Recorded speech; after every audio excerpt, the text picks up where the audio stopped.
It's coming up. Can you see?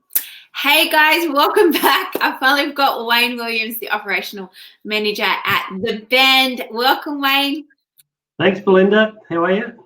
I'm great, thank you. I'm very excited tonight. Racing's going back, and we're slowly getting there. Yeah, slowly getting there. But over in South Australia, you guys have got permission to open up and go back.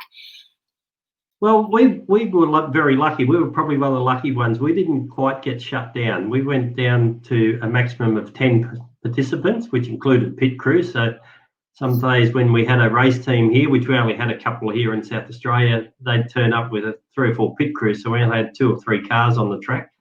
But we've probably up until last week, we had more track days in the COVID period than we had all of last year. Oh, really?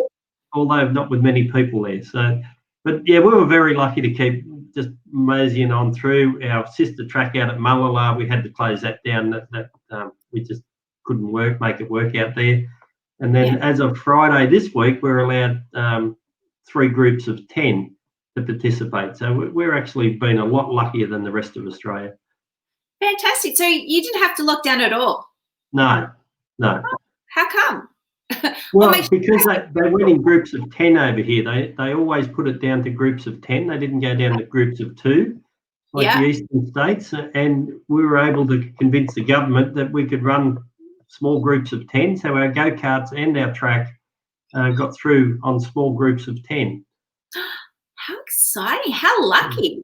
I know, it's been lucky, but it's been probably busier for us because you've got to have people that run the track, run race control, all that sort of stuff every day of the week.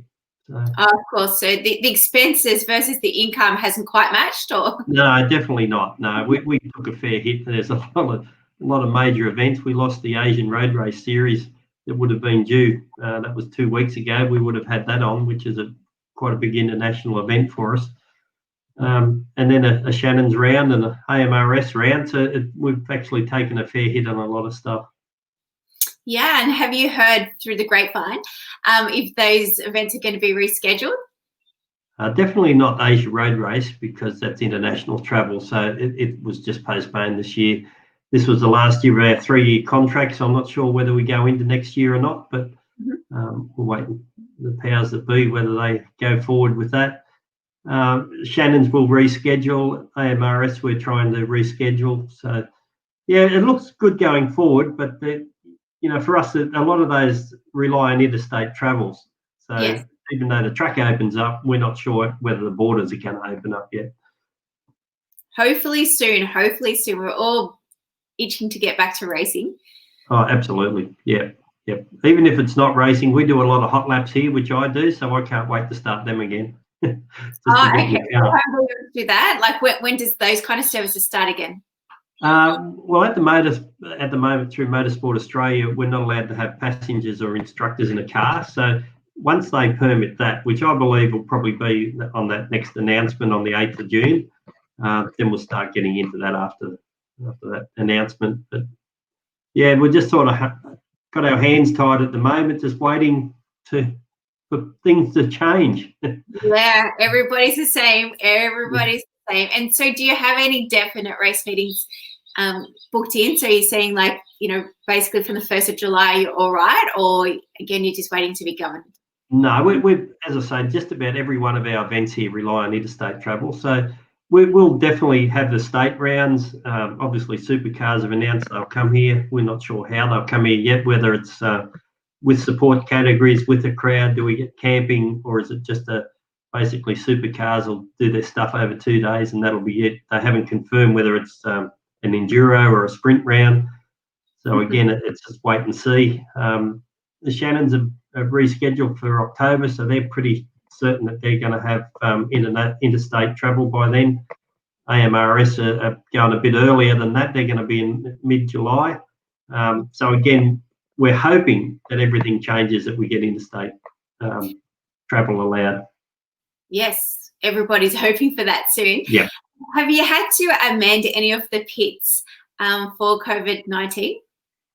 No, we're pretty lucky here. We've got huge facilities here. So what we've done when we've been allowed to have the 10 per track days, we give everybody a pit lane garage to themselves, so social distancing. We've had to go through a fairly rigorous sign-on procedure where they've got to state declarations they haven't travelled, they don't feel sick, they've got to sign all that. We take their temperature, we record all that. Or that's the only bit that we have any contact with them to check their temperature. Everything else is electronic. So yeah, it's been a arduous task, but again, it's kept us open. So why wouldn't we do it? Yeah, for sure. And have many other processes or procedures changed during this time? Obviously, our cleaning. We've got a couple of cleaners here that every time we have a track day, they're permanently moving around, cleaning and stuff like that. The announcements all the time over our PA that social distancing is enforced. No standing around in groups, all that sort of stuff. We've only done what everybody else has had to do, but because we've wanted the track days to go ahead, we've had to police it. So again, that's just another person out there wandering around, and usually me, just making sure it's all okay. And have you heard from Motorsports Australia, like what's it going to look like once more teams are coming? Do you think you're going to have to keep testing every single person every time they enter the track every single day? I think we will. I think we will in the short time. We have to have a trace of everybody that turns up on site. So whether they be pit crew or driver, we have to have their name and address and a contact number. So I think that's a good thing to keep control. But if somebody actually does turn up and they have COVID and they carry it and it spreads, and they might even not even know the symptoms, but at least we've got a tracing, and it helps all the authorities chase what they want to chase. So yeah, we'll keep doing that in the short term. A lot of that's part of the Motorsports Australia back to racing. So we've already, as I said, we didn't shut down, so we had to enforce that very early. Yeah. So it's really a continuation for us. You guys have been so lucky. Have you had to stand down any staff? Yeah, we did. We probably, the hotel, obviously, it didn't close up. We still took overnight bookings, but there wasn't any because there was no travellers and no one coming to the track. Our restaurant had to shut, so we probably turned down close to 15 in that area. And the ground staff, our go-kart staff, probably another 15 there. Our permanent staff within the motorsport facility were all reduced down to 1 day initially, and then we've slowly brought them back in line with the JobKeeper scheme. So we've been able to get a few back. It's still skeleton staff. Everybody's rostered on at different days to do different stuff.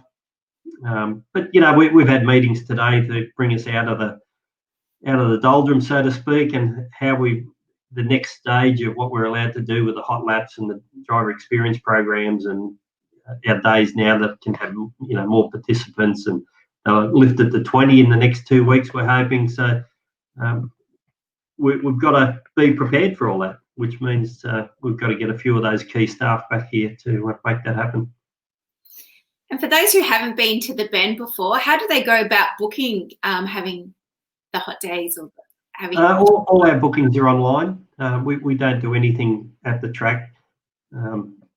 It's all online, so it's on the Bend website. It's a pretty easy process. It gets all the information we need to do, and then after you've entered and done the entry form, we send through a confirmation, we send through a track map, we send through which garage you're allocated to, what time your sign-in is, what you're expected to bring, all the different things that people require, that the regulars know what to expect. That over this period, we've had a lot of people that were obviously at home bored and had never been here before. So we've got a lot of new customers out of it, and they've all turned up knowing what to do. So obviously our process works reasonably well. Well, that's fantastic, Wayne. Well done. And over there in South Australia, can you start having overnight stays? Yeah, well, the hotel, as I said, never been closed, but our caravan park has opened up again just last week, and the weekend we had 20 people in there. So it doesn't sound a lot, but for us it's a lot of people. It means people are starting to move around again. The hotel's gone from 1 or 2 a night to 5, 6 a night now. So again, that's slowly building up, but we're still not allowed indoor dining. So our restaurant's still closed, but I don't think it'll be too much longer before that's open. Well, you're lucky that you've got OTR at the start of the track. So for everyone that's needing their snacks and goodies for the day, I assume that's where you point them to. There's plenty of stuff to pick from at OTR. That's one of my lunchtime week points. Fantastic. And you mentioned that your sister facility is closed. What's the plan for that, for reopening? Well, we have reopened it. It was shut down through the bulk of it. We've only had one weekend, just track days with up to 10 people. We did try to get the drifters going out there again, but we didn't have a big take up on that, so we sort of put that in the back burner. But we'll slowly build up again to have our big track days. But again, it hasn't got the overheads we've got here, so we can get away with a couple of smaller things. So this weekend we got motorbikes come back for the first time at the Bend on Saturday, and then Sunday they'll be at Mullar. So that's been probably one of the questions being asked the most is when will bikes be getting track days, but we're unable to do that because of Motorcycling Australia and their permit system. They actually went into hibernation, so we couldn't get a permit. But that's all back on board now, and we're looking forward to going forward now and getting a few more days up and running. Oh, sounds fantastic. And who doesn't enjoy a good bike race? Yeah, well, probably me, because they don't do much for me. But anyway, we've got to have them here. They keep you there, Wayne. We will like them there. Exactly, yeah. Well, thank you very much for your time tonight, Wayne. So I just wanted to give everybody a little bit of an insight about what track preparation has been going on at the Bend and what they've been through, and that they are now open, ready for business and for testing again. And yeah, if you're interested in test days, head over to the Bend website. So it's just thebend.com.au. Yep, that's it. Yep.